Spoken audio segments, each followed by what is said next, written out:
एक सवाल है, अगर परसों सुबह बैंक बोले आज पैसा नहीं मिलेगा, तो क्या तुम्हारा पैसा सच में तुम्हारा है?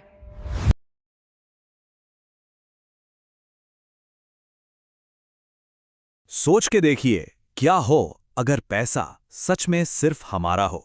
मतलब ऐसा पैसा जिसे कोई रोक ना सके, कोई उसकी वैल्यू कम ना कर सके।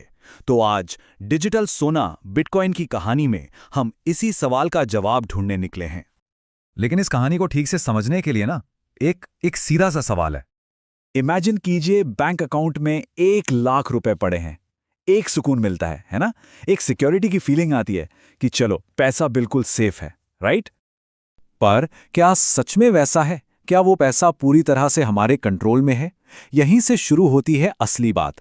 पैसा हमारा, कंट्रोल किसका? चलिए इसको थोड़ा खोद के देखते हैं कि हमारे ही पैसे पर आखिर हमारा कंट्रोल है कितना। सबसे पहली बात, जो 1 लाख रुपए आज हैं, वो 5 साल बाद 1 लाख नहीं रहेंगे। अमाउंट तो वही दिखेगा, पर उनकी वैल्यू, मतलब उनकी खरीदने की जो ताकत है, वो कम हो जाएगी। और इसी चीज को हम कहते हैं इन्फ्लेशन, यानी महंगाई का झटका। तो यहाँ दो बड़े प्रॉब्लम्स हैं। पहला, जैसा हमने देखा, हमारे पैसे की वैल्यू टाइम के साथ कम हो सकती है। और दूसरा, जो शायद इससे भी बड़ा इशू है, हमारा अपने ही पैसे पर एक्सेस रिस्ट्रिक्टेड हो सकता है। मतलब कभी भी बैंक बोल सकता है, सॉरी आज आप इतने से ज्यादा नहीं निकाल सकते। सोचकर देखिए।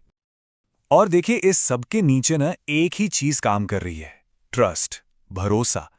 हम सब इस भरोसे पर जी रहे हैं कि बैंक फेल नहीं होंगे, कि सरकार अचानक से रूल्स नहीं बदल देगी। हमें इस सिस्टम पर ट्रस्ट करना पड़ता है। लेकिन क्या हो अगर यही भरोसा टूट जाए? और बस इसी टूटे हुए भरोसे की राख से एक नया आइडिया पैदा हुआ। चलिए देखते हैं कि कैसे एक बहुत बड़े क्राइसिस ने एक रेवोल्यूशनरी सोच को जन्म दिया। याद कीजिए, साल 2008 पूरी दुनिया में एक फाइनेंशियल सुनामी आई थी। बड़े बड़े सालों पुराने बैंक्स रातों रात कोलैप्स हो गए। लोगों की लाइफ सेविंग्स, उनके सपने, सब बैंक अकाउंट्स में बंद हो गए थे। लोग लाइन में खड़े थे अपना ही पैसा निकालने के लिए, और उन्हें मना किया जा रहा था। उसी केओस के बीच से एक सवाल उठा, एक बहुत जरूरी सवाल। क्या कोई ऐसा तरीका हो सकता है, क्या ऐसा पैसा हो सकता है जिससे कोई एक बैंक, कोई एक सरकार, कोई एक सिस्टम कंट्रोल ही ना करे? और इसी सवाल का जवाब था बिटकॉइन। ये पैसे का एक बिल्कुल अलग, एक नया आइडिया था, जहां पैसा एक इंसान से दूसरे इंसान तक सीधा जाता है। सोच के देखिए, बीच में कोई बैंक नहीं, किसी की परमिशन की जरूरत नहीं, और कोई ऑफिस आवर्स नहीं, 24 घंटे 7 दिन। तो ठीक है, आइडिया तो समझ आ गया, पर ये चलता कैसे है? अब आते हैं इसके सबसे इंपॉर्टेंट रूल पर।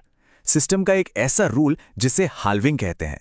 यही वो चीज है जो बिटकॉइन की सप्लाई को कंट्रोल करती है और इसे इतना यूनिक बनाती है। देखिए, जब बिटकॉइन नया नया शुरू हुआ था ना, तो उसे क्रिएट करना यानी माइन करना काफी इजी था।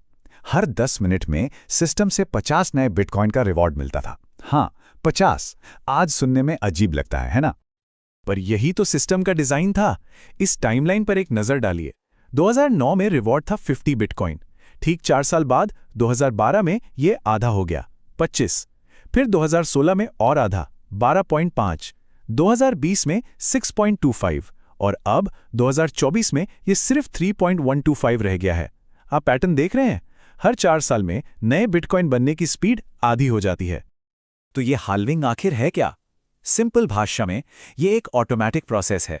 ये सिस्टम के कोड में ही लिखा हुआ है कि हर 4 साल में नए बिटकॉइन बनाने का रिवॉर्ड अचानक से आधा हो जाएगा। ये एक रूल है, कोई डिसीजन नहीं। इसके लिए कोई सीईओ मीटिंग नहीं करता, कोई बोर्ड ऑफ डायरेक्टर्स नहीं है। बस कोड है जो अपना काम करता है ऑटोमेटिकली। और इसी रूल की वजह से, इसी स्कैर्सिटी की वजह से लोग बिटकॉइन को डिजिटल सोना कहते हैं। चलिए इस कंपैरिजन को थोड़ा और गहराई से देखते हैं। गोल्ड से इसका मुकाबला करते हैं। इसकी सबसे बड़ी वजह ये नंबर है, 21 मिलियन। मतलब पूरी दुनिया में कभी भी 2 करोड़ 10 लाख से ज्यादा बिटकॉइन अस्तित्व में नहीं आएंगे। बस ये फाइनल है। सरकारें जब चाहे नए नोट प्रिंट कर सकती हैं, पर बिटकॉइन और नहीं बन सकते। अब इस कंपैरिजन को देखिए। सप्लाई की बात करें तो गोल्ड भी लिमिटेड है और बिटकॉइन भी। फिक्स्ड है 21 मिलियन पर ट्रांसफर गोल्ड को एक शहर से दूसरे शहर ले जाना कितना मुश्किल और कितना महंगा है, वही बिटकॉइन एक क्लिक में दुनिया के किसी भी कोने में ट्रांसफर हो जाता है। और सबसे बड़ा फर्क कंट्रोल का। गोल्ड को कहीं ना कहीं बड़ी बड़ी संस्थाएं कंट्रोल करती हैं, जबकि बिटकॉइन डिसेंट्रलाइज्ड है, इस पर किसी एक का कंट्रोल नहीं है। ओके, तो अब तक हमने सिस्टम को समझ लिया, पर इस गेम में टेक्नोलॉजी के अलावा एक और चीज है, इंसान और उनकी साइकोलॉजी। और यही समझना जरूरी है कि ये कोई 100 मीटर की रेस नहीं, बल्कि एक टाइम गेम है। हम सबने देखा है कि इसकी कीमत में कितना उतार चढ़ाव होता है। अक्सर इसका रीजन ये होता है कि जब बड़े बड़े प्लेयर्स यानी व्हेल्स अपने एसेट्स मूव करते हैं तो मार्केट में एक पैनिक सा फैल जाता है, खासकर नए लोगों में। जो लोग सिर्फ प्राइस देखकर इसमें आते हैं वो ऐसी वॉलेटिलिटी से घबरा जाते हैं। और इसीलिए इस मामले में ये लाइन सबसे इंपॉर्टेंट है। बिटकॉइन में सबसे ज्यादा नुकसान जल्दबाजी से होता है। इससे बड़ा सच शायद ही कोई है। यहां पेशेंस ही सबसे बड़ी स्किल है। तो इस गेम में दो तरह के लोग दिखते हैं। एक तरफ वो जो हर मिनट चार्ट देख रहे हैं, प्राइस ऊपर नीचे होने पर पैनिक कर रहे हैं और आखिर में थक हार कर निकल जाते हैं। और दूसरी तरफ वो हैं जो सिस्टम को समझते हैं, धीरे धीरे सोच समझकर आगे बढ़ते हैं और शांत रहते हैं। तो चलिए अब इस पूरी बात को समेटते हैं। आखिर ये इतना बड़ा बदलाव क्यों है? क्योंकि इसका फाउंडेशन है ट्रस्ट, नहीं सिर्फ रूल्स। देखिए, एक बात साफ है, बिटकॉइन परफेक्ट नहीं है। इसमें भी अपनी चैलेंजेस हैं, अपनी कमियां हैं। पर यह दुनिया का पहला ऐसा पैसा है जो हमसे ये नहीं कहता कि मुझ पर भरोसा करो। ये कहता है मेरे रूल्स पर विश्वास रखो, क्योंकि वो बदल नहीं सकते। और शायद इसी वजह से दुनिया इसे इग्नोर नहीं कर पा रही। तो आखिर में बस एक ही सवाल बच जाता है। जो लोग इस सिस्टम को, इसके रूल्स को समझ गए वो तो आ गए। सवाल यह है कि बाकी लोग कब आएंगे? तो 2026 में बिटकॉइन का क्या होने वाला है? कुछ लोग कह रहे हैं कि इसकी कीमत आसमान छू जाएगी और कुछ को लगता है कि ये बुरी तरह गिरेगा। तो असल कहानी है क्या? चलिए आज इस गुत्थी को सुलझाने की कोशिश करते हैं। तो देखिए, सबसे बड़ा सवाल यही है, क्या बिटकॉइन $1.5 लाख के पार जाएगा या फिर $50,000 से भी नीचे आ जाएगा? मतलब एक्सपर्ट्स की राय में इतना बड़ा फर्क है कि इससे ही अंदाजा लगाया जा सकता है कि भविष्य कितना अनिश्चित है। Forex.com के एक एक्सपर्ट हैं मैट वेलर। वो कहते हैं कि बिटकॉइन का भविष्य ना थोड़ा मिला जुला सा है। मतलब कुछ चीजें हैं जो उसे ऊपर की तरफ धकेल रही हैं, तो कुछ चीजें उसे नीचे की तरफ खींच रही हैं। और बस यही खींचतान है जो आज हमारी बातचीत का मेन टॉपिक है। तो चलिए कहानी के दोनों पहलुओं को सुनते हैं। पहले वो जिन्हें लगता है कि बिटकॉइन नई ऊंचाइयों को छुएगा, और फिर वो जो एक बड़ी गिरावट की आशंका जता रहे हैं। पर आगे की बात करने से पहले चलिए जरा पीछे चलते हैं, देखते हैं कि ये सब शुरू कहाँ से हुआ। बिटकॉइन की कहानी भी काफी मजेदार है। जरा सोचिए, 2008 का वो दौर जब पूरी दुनिया की अर्थव्यवस्था डामाडोल थी, और ठीक उसी वक्त सातोशी नाकामोटो नाम के एक गुमनाम इंसान या ग्रुप ने बिटकॉइन का आइडिया दुनिया के सामने रखा। और फिर 2010 में किसी ने 10,000 बिटकॉइन देकर 2 पिज़्ज़ा खरीदे। आज उन बिटकॉइन की कीमत क्या होगी, अंदाजा लगाइए। और ये चीज तो सच में कमाल की है। सबसे पहले बिटकॉइन ब्लॉक में ये एक छिपा हुआ मैसेज था। ये उस समय के बैंकिंग सिस्टम पर एक सीधी सीधी टिप्पणी थी, और ये दिखाता है कि बिटकॉइन को पारंपरिक बैंकों के एक विकल्प के तौर पर क्यों बनाया गया था। ठीक है, तो अब बात करते हैं उन लोगों की जो बिटकॉइन को लेकर बहुत पॉजिटिव हैं। क्या बिटकॉइन सच में $1.5 लाख तक पहुंच सकता है? चलिए उन वजहों को देखते हैं जो इससे मुमकिन बना सकती हैं। तो देखिए, इसके पीछे 3 बड़ी वजह हैं। पहली, अब बड़ी बड़ी कंपनियां इसमें पैसा लगा रही हैं। दूसरी, बिटकॉइन की सप्लाई लिमिटेड है, बिल्कुल सोने की तरह। और तीसरी, जब सरकारें बहुत ज्यादा पैसा छापती हैं तो लोगों को लगता है कि बिटकॉइन उनकी बचत को सुरक्षित रख सकता है। इसको ऐसे समझते हैं, मान लीजिए कि हर 4 साल में सोने की खदानों से निकलने वाले सोने की मात्रा अचानक आधी हो जाए, तो क्या होगा? सोना और भी कीमती हो जाएगा, है ना? बस बिटकॉइन के साथ भी बिल्कुल यही होता है, जिसे हाविंग कहते हैं। ये स्लाइड साफ साफ दिखाती है कि बिटकॉइन असल में सोने से भी ज्यादा दुर्लभ क्यों है। इसीलिए तो लोग इसे डिजिटल गोल्ड भी कहते हैं। और इन सभी अच्छी बातों को मिलाकर कुछ एक्सपर्ट्स का मानना है कि हम 2026 तक बिटकॉइन को $15,30,000 से भी ऊपर देख सकते हैं। सोचिए कितनी बड़ी छलांग होगी ये। लेकिन जैसा कहते हैं ना, हर सिक्के के दो पहलू होते हैं, हर कोई इतना आशावादी नहीं है। तो अब देखते हैं कहानी का दूसरा रुख, वो वजह है जो बिटकॉइन की कीमत को नीचे ला सकती हैं।